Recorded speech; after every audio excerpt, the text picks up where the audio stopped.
هذا الرجل جاء بالصنم الذي كانت تعبده القرية. لما أسلموا قلت لهم هل يوجد صنم، من كان عنده صنم يأتي به، فهذا الصنم كانت تعبده القرية كلها معظمهم، وهو لامرأة عارية أو شبه عارية يعبدون هذه. نعم. طيب ائتي بشيء من القش حتى نحرق هذا الوثن.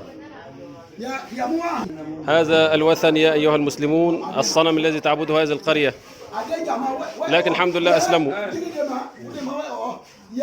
انظروا يا أيها الناس إلى عقول البشرية حينما تنحط إلى الشرك. ماذا تعبد من دون الله عز وجل؟ الحمد لله الذي هدانا للتوحيد والإسلام. الحمد لله الذي طهر عقولنا من الشرك.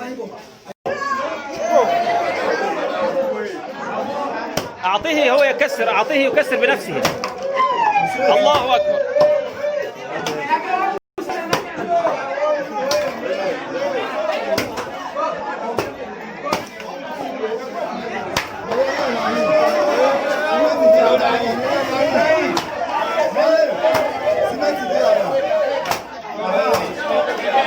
الرأس.